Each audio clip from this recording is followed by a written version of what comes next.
This morning, we're releasing the disturbing results of our groundbreaking study, Polluted Children, Toxic Nation. All the kids it tested have dangerous industrial chemicals in their bodies.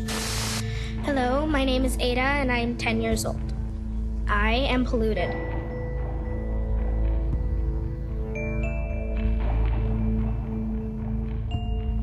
And sadly, there's nothing that I can do to stop it. Pollution is now so bad in our country that the bodies of our children have higher levels of pollution than their parents. Many of the chemicals that these folks have been tested positive for are actually increasingly illegal in the rest of the world. From my point of view, I want the government to do something about it because I don't want to have to live my life with chemicals inside my blood.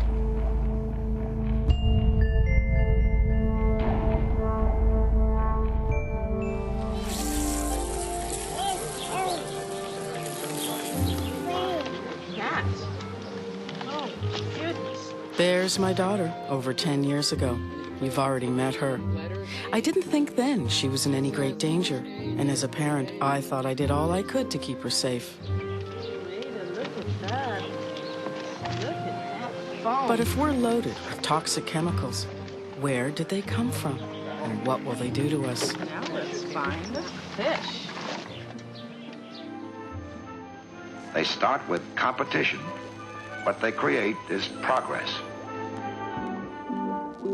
That's one very big clue, an expanding progress that in 70 years has pushed global production of chemicals to rise from 1 million tons to nearly 400 million tons. Working with products still unnamed and some that are still unthought of. Unthought of and untested. Turns out much of their chemistry has managed for decades to escape full regulation in nearly every industrialized nation in the world.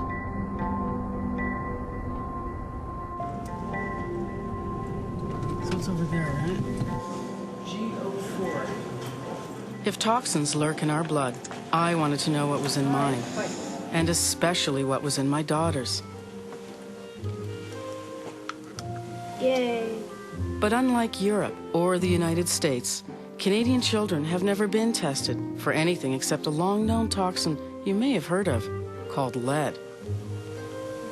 Breathe. I'm fine. Brave girl. Good for you. Since government health officials weren't doing the work, a non-profit group had to do it for them. So Ada and I signed up as volunteers. Our results are in, and you practically need a chemistry degree to figure out what they mean. What we found in your blood and in Ada's blood was pretty typical of what we found in other families right across the country. It didn't matter where people came from. Didn't matter what they did for a living. We deliberately picked a variety of chemicals that we would absorb from different parts of our lives through the air, through the water that we drink. So you found things like heavy metals? Yeah, we found heavy metals, so lead, mercury. We also tested for some newer chemicals that people are probably not as familiar with, stain repellent chemicals and flame retardant chemicals.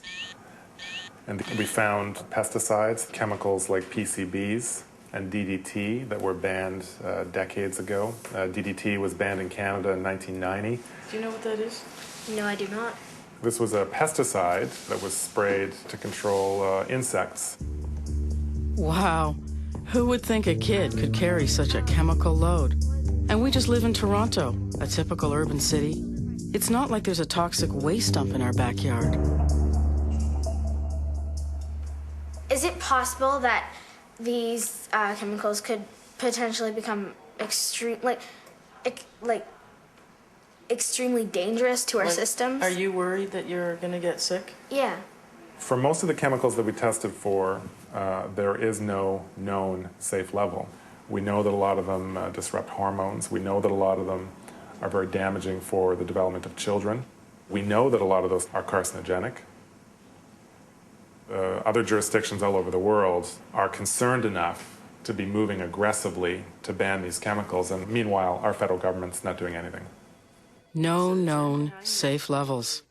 Well, maybe that's because no one ever made scientists look for them with children in mind.